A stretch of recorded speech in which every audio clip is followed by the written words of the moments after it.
What is going on, guys? Zuko back with another Dragonflight video. Technically, it's kind of a war within video. We're going to talk about the roadmap that Blizzard has announced for 2024. We're going to take a good look at this and all the sort of little implications that are going to go along with this cool roadmap. A bunch of other creators have already looked at this, but I want to take a stab at it as well. Some really interesting details in here. So this roadmap, first of all, is jam-packed with stuff. It's just jammed with something. Let me just go over here and see if this is better. That's better for you. It is just, like, packed with stuff. I'm going to get to that in a second. But let's start with the very first patch that's going to be coming out, which is 10.2.5, Seeds of Renewal. We know this is coming out in January, so it's literally a month away. Less than a month away. So what are we getting with this patch? It's going to be a bunch of story stuff. So Dragon Isle's epilogue, so the ending of the Dragon Isle story is going to begin to unfold. We're going to get to the end of the story. Later on, they're going to set up sort of the new story for the War Within. We're going to get a new Gilneas chapter, which is really, really cool. I actually love the Gilneas stuff. I'm not like a Worgen furry myself, but I know some of those people. And they're great. I just think Gilneas is kind of a cool alliance capital that hasn't really been talked about very much and hasn't had a lot of storytelling. So that's cool. Dragon Riding is going worldwide. Follower dungeons are coming. I tried one of these. Let's look at this really quickly. So you can queue up in the group finder. You can just pick follower dungeons, and it basically pops like right away, which is super cool. You can see it's going to pop here. I queued as a healer. I don't think that makes a difference. You're obviously queuing up with NPCs, and this is primarily aimed at new players, which I think is really, really cool. Once you start here, they have a little bit of dialogue, which was kind of cool. The caves, at least they're lit. Don't forget to buff up. Except just mage table for all your summoned food needs. That's for me as a healer, which is really cool. Check your adventure guide if you need any more information. We'll find here. I thought this was just really cool. This is introducing new players to the dungeon experience so that they're not just thrown right into Mythic Plus when they level up and they just get absolutely trounced by trolls who are like, whoa, why don't you know this dungeon off by heart yet? There's an option at the bottom here that says Dungeon Assistance. Toggle if you want the follower to lead the way. I wasn't tanking, so I was like, sure, I'll toggle this. And I press it, and then the Paladin tank immediately takes over. I'll keep you safe, follow me. Just really cool. I think this is great. And she throws out her Avenger's Shield and gets going. I'm healing as a Presvoker. I have no idea what I'm doing. I was just trying this out. They're doing damage in the background, and the tank's flash of lighting herself. That's not really, the way you want to do that, but it's fine. Then she's got her own little route. She's clipping through the wall, which is kind of funny. She's really trying to get to that next mob. And then she pulls it back. I didn't quite understand. This is next level strategy from these AI. I'm telling you. These guys know how to play these dungeons better than I do. Anyway, it's cool. I think it's really cool. It's a great experience for new players who have absolutely no idea what's going on and don't want to be thrown right into the deep end. I thought this was actually really cool. And you can queue up as like a leveling experience. Basically, you can go from 60 to 70 and like level up your character. So also, if you're like a veteran player and you just don't want to play with anybody else, that's also an option for you. Very, very cool. I love this idea. I think it's a neat thing. So that's the big stuff. There's also the Azerothian archives, which are happening. I just want to mention this really quick because there's a quest you can get in Beldraken. You talk to this lady and she's like, hey, here's this like mystery. Go and solve it. And then she gives you a couple of items in your inventory, and you have to literally like read the items and figure out kind of what's going on your own. There is no additional help. It's just like a fun mystery puzzle that you get to solve. And I thought that was really cool. Not something I'm necessarily interested in, but I think there's a huge player base that wants that kind of old school classic quest giving where they just give you the quest and you literally had to read the quest text or you didn't know where you were going. So that's kind of cool. Outland Cup is coming. Hearthstone Anniversary event. I think that's for actually that's for the actual game Hearthstone itself. Now, 10.2.6 is this sneaky little flag right here. This little pirate flag. There's been a lot of speculation about what's going on with this.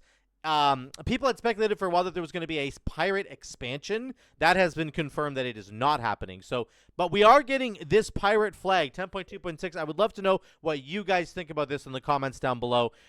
My immediate thought right away was like Borealis, Island Expeditions, Battle for Azeroth stuff, because that's the closest that we've come to pirates so far in this game. There were pirates. There was Freehold, right? The whole dungeon is full of pirates. So I don't know if it's going to be like a callback to some BFA stuff like Island Expeditions or maybe making their way into the game. That doesn't really make much sense. But there's literally no details at all on 10.2.6. So that's interesting. No idea what's going to happen here. I would love to hear what you guys think in the comments down below.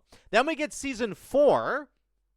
This is obviously big. This is the final season of Dragonflight. We get Dragonflight raids revisited, and we're going to get a new PvP season, new Mythic Plus season, new open world rewards. This is all very cool. Where do I have it here? Yeah, here, I think. Yeah, so there's a little snippet about it here.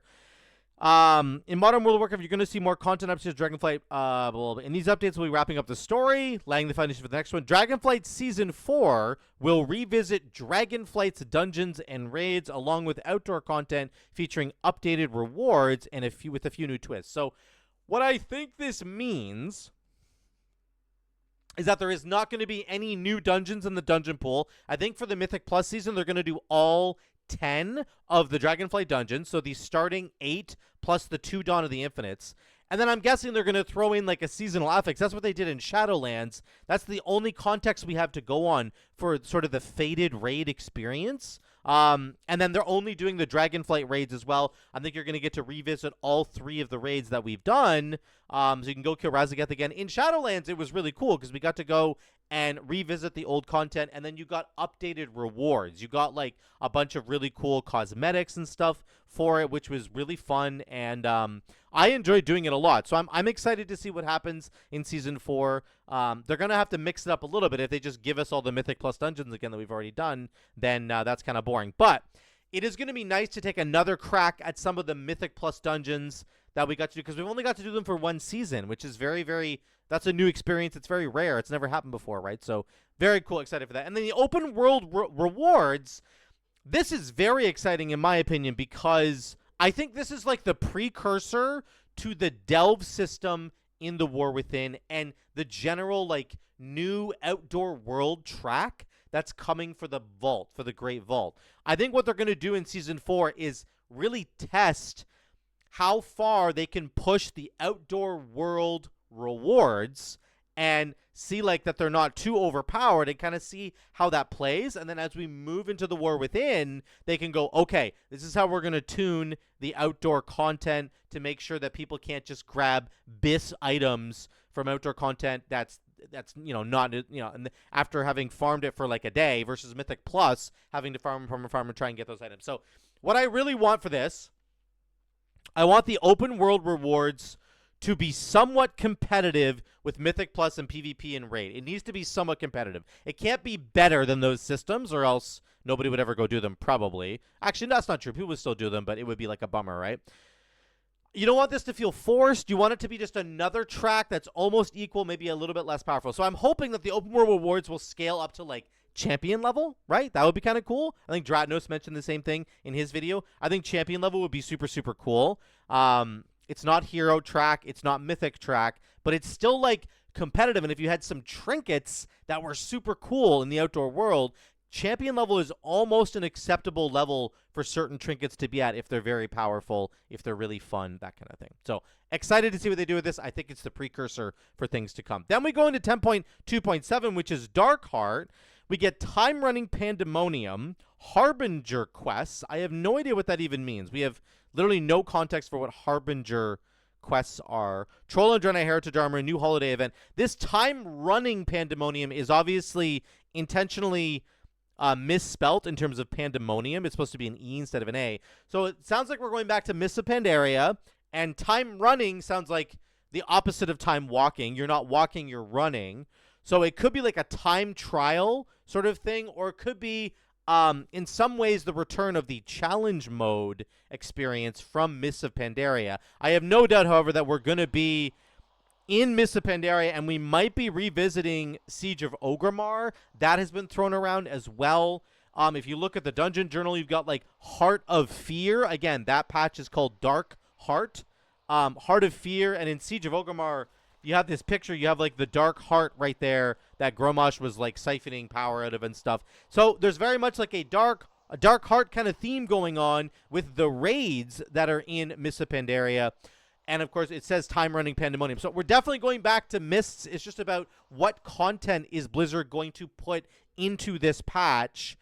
with this whole time running thing. Is there going to be like a time trial in the raid? I don't know. We're going to have to wait and see. Let me know what you think in the comments down below about that as well. And also for Harbinger quests, I haven't seen anything on this at all, and so I'm interested to hear what you guys think about Harbinger quests as well. One thing I want to highlight really quickly before we get to the last section is that there are hash marks that are very obvious on this drawing here, which are separating the seasons. That's at least what we think, is separating the seasons. So spring to summer, summer to autumn. The hash marks for the pirate thing, it's right here. You can see it. There's a little thing sticking out there. Just sticking out of the flag is the hash mark. So in terms of timelines, we're thinking it's going to be January, of course, for Seeds of Renewal. And then right before spring happens, we're going to get this pirate thing. So that's like February, March, I would say. At the end of March, I would say March, the beginning of spring. April 1st. April, flowers, spring, all that kind of stuff. So then I think Season 4 is going to land somewhere in April. And then you're going to have April, May. And that's getting close to the end of spring. And I would say in around May, we're going to have the release of Dark Heart 10.2.7. So it's like January, February, March, April, May, and then June, because we've got the hash marks. Then it's the beginning of summer, which is June traditionally. I know summer is actually like July and August, but like it gets very, very warm. So it's like late June, let's say, maybe late-ish June. We've got the pre-patch for War Within. And then near the tail end of summer, you have the pre-patch will go for maybe a month. So it's like late June to late July, or like July to early August. And then at the end of August, mid-August, end of August, we're going to have the War Within coming out. And then we're going to have the first content update into the fall, like October kind of thing. I think that's what we're looking at in terms of the timeline. So they're jamming in a lot of stuff here, right? It's like January, February, March, April, January, February, March, April, May, June to July, and then we have like August. It's coming. So it's like every month and a half to 2 months, there is going to be new stuff coming. And like it might not be the coolest stuff that you're the most interested in, but there'll be something for everybody. And I really do appreciate that Blizzard keeps doing this. They keep injecting, story content for people who really want to go tackle the story, like the Gilneas stuff over here. There's Dragon Riding Worldwide, Outland Cup for people who want to go do that. There's the Azerothian Archives, this mystery thing I was telling you about for people who are really interested in that. Maybe there's some lore stuff going on there. Then there's like follower dungeons for new players, and then there's like a whole new season with the more hardcore players can get involved. And then Dark Heart's got, again, some Harbinger quests, some Heritage Armor stuff, a new holiday event for people who are really interested in that. So I love that Blizzard is really putting out content for every kind of player in the game. That's what they're doing, and that's amazing. That's what you want to see. It's going to keep the game alive. I'm telling you. It's going to keep the game alive. If they only pandered to people like me who want to do more of the hardcore content, then they're going to lose a lot of their player base. So then, of course, as I said, we're getting into the War Within. It's going to have delves, hero talents, all that fun stuff. All the while this whole end of Dragonflight stuff is happening, we're getting the alpha for the War Within at the beginning of spring and the beta for the War Within at the beginning of summer. Very, very beginning of these hash marks here. So I think it's really interesting. And I want to know what you guys think in the comments down below. What do you think about Harbinger Quest, Time Running, Pandemonium? What do you think about the new follower dungeons coming in for newer players, or for maybe leveling up your alt? I would love to hear any and all thoughts on this. I think that the timeline is going to be happening very, very, very quickly. January, February, March, April, May, June. Like that's 1, 2, 3, 4, 5 content patches from January to June. And then we're like into the War Within pre-patch, and the War Within is going to be happening. So that is a lot of stuff to keep us busy, and I'm very, very excited. Let me know what you think in the comments down below. We'd love to hear from you guys. Thank you so much again for watching. I love you all. I will see you in the next one.